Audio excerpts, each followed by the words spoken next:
Existe uma pergunta que permeia principalmente as pessoas que estão entrando ou conhecendo agora o candomblé, qual é o orixá mais poderoso? Bom, no vídeo de hoje vamos tentar explicar e exemplificar por que essa visão de orixá mais poderoso no candomblé. E se você não me conhece, eu sou o Tom Norê e acompanhe esse vídeo até o final para entender e aprender qual é o orixá mais poderoso.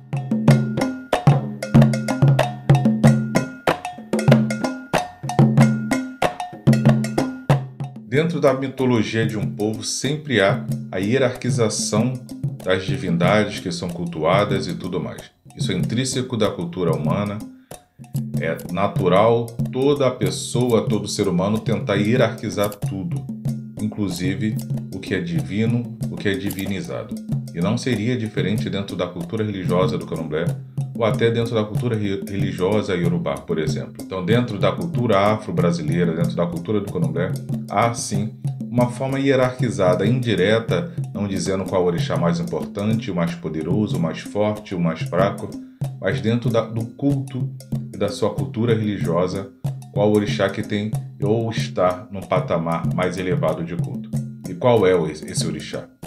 É o orixá chamado de Ibikeji Olodumare, a segunda pessoa depois de Olodumare, ou seja, aquele que substituiria Olodumare na sua ausência, aquele que está depois, logo após, deve ser reverenciado em seguida de Olodumare, pela sua importância litúrgica e mitológica dentro da cultura afro-brasileira.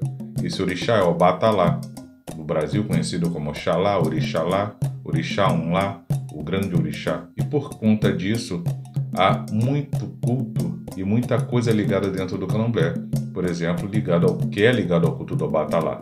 O uso, por exemplo, do branco, o respeito às sextas-feiras, o uso, por exemplo, dentro dos resguardos iniciáticos de obrigações do branco em respeito ao Obatalá, em respeito ao Oxalá, porque é uma cor ligada ao seu culto, à sua liturgia religiosa. Tudo isso demonstra a grande ligação e importância que há dentro do candomblé no culto de Obatalá. Você vai ouvir muitas das vezes alguns religiosos ligados ao culto de Ifá, de Orumilá, dizendo que Orumilá seria o orixá mais importante depois de Olodumare. Muitas das vezes você vai dizer que o Ibikeji Olodumare seria Exu.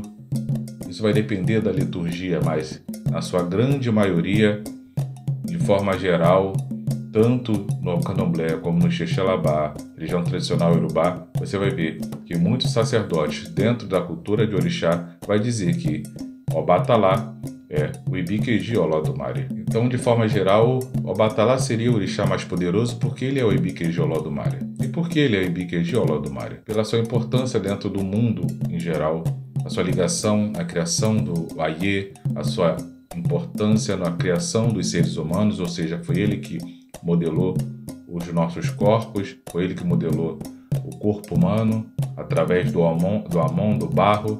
Então ele seria importante para a existência humana. Então depois de Olodumare, o Obatalá seria o orixá mais importante, o mais poderoso. E essa importância de Obatalá dentro do candomblé, ou de Oxalá, de Orixalá, a gente pode observar, por exemplo, nas obrigações, quando a primeira saída é a saída do branco, ligada ao culto de Obatalá, onde é reverenciado o Obatalá, independente do orixá do qual você é iniciado. O orixá que você é iniciado vai reverenciar o Obatalá porque é o senhor da criação, é o criador do ser humano, que naquele momento é o templo vivo daquele culto daquele orixá. Então o Obatalá está ligado e reverenciado em todas as obrigações. O uso do branco na primeira saída do Iaô, o uso do branco nas saídas da obrigação de 1, 3, 7, 14, 21, que é a saída de Oxalá, a saída do branco, reverenciando o Senhor da criação, o Ibikeji Olodumare. Só que o que é mais importante dizer sobre o mais poderoso, o mais importante é dizer que isso é uma visão humana sobre a hierarquização, é uma criação humana da hierarquização do que é divino para todos nós. Não que Exu não tenha importância, não que Orumilá não tenha importância, não que os outros orixás não tenham importância dentro da nossa existência e na nossa vida dentro do culto de orixá. Porém, a gente não pode deixar de verificar que realmente alguns orixás têm algumas importâncias específicas ou algumas importâncias gerais como a Obatalá tem. Então a gente não pode esquecer que, de forma geral, os orixás que são mais reverenciados dentro do candomblé, sim, é o Obatalá e sim, é Exu. E tudo isso chega a levar uma contradição, porque se Obatalá é o orixá mais importante, porque existe um Itan que conta que Obatalá teve problema ao visitar seu filho porque ele não reverenciou Exu. Então a gente tem que analisar tudo de uma forma, não que Exu seja mais importante que Obatalá, mas todos os orixás são importantes dentro do seu espectro de culto. Ou seja, Obatalá ia viajar, então ele deveria reverenciar Exu, que é o Senhor do Caminho, o Senhor das encruzilhadas por onde ele ia passar para chegar até o castelo de Xangô e assim respeitá-lo. O que isso nos ensina? Que não estamos acima de nada nem de ninguém.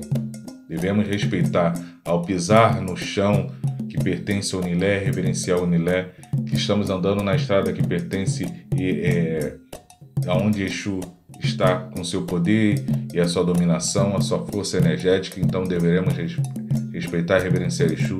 Se vamos atravessar um rio, deveremos respeitar todas as iabás ligadas à água e assim sucessivamente. Então, se Obatalá sofreu consequências por não reverenciar Exu, então devemos observar isso e trazer como ensinamento. No candomblé, Obatalá é tão importante que ele é reverenciado, como eu falei anteriormente, na iniciação, nas obrigações e tudo mais, e em outros cultos específicos, como um bori. Dentro da liturgia do candomblé ele é tão importante também que as pessoas costumam dizer que a pessoa que não é iniciada ainda no candomblé, ele é de Oxalá com Emonjá, ou de Emonjá com Oxalá, porque são ditos e reverenciados no candomblé como os orixás que são o pai de todos, de tudo e de todos. Então, quando a gente vai voltar a entender a história do candomblé, a importância do Obatalá, a gente vai identificar a sua ligação com diversos cultos e diversas partes litúrgicas do candomblé. O costume do branco, a importância do branco, a utilização do branco, o seu culto, a sua ligação, a sua reverência. A importância do seu culto é tão grande dentro do candomblé que ele é o último a ser cultuado. Mas como assim ele é tão importante que é o último a ser cultuado? O fato de dizer que é o mais poderoso é apenas um adjetivo para dentro de uma visão, o mais forte e tudo mais. Mas eu acho que o mais correto seria chamá-lo de orixá mais importante dentro do candomblé, pela sua ligação no culto de todo e qualquer orixá e dentro da sua importação e ligação na iniciação, numa casa de candomblé e tudo mais. E sua importância é tão grande que ele chega a ser o orixá que chama todo o outro orixá. Tradicionalmente, dentro do candomblé, quando você vai cantar pro Oxalá, nas casas de candomblé que se tem um costume do orixá chegar durante o xerê, por exemplo, todos os omon-orixá com pouco tempo de iniciados, o Iaô da casa vão entrar em transe com o seu orixá enquanto está se cantando para o Oxalá durante o xerê. Então o Oxalá tem sua importância grande dentro do candomblé, do início ao final, dentro do pori, dentro da iniciação, dentro das obrigações, dentro do xerê, dentro do dia a dia do povo de candomblé, que é justamente identificado por usar o branco.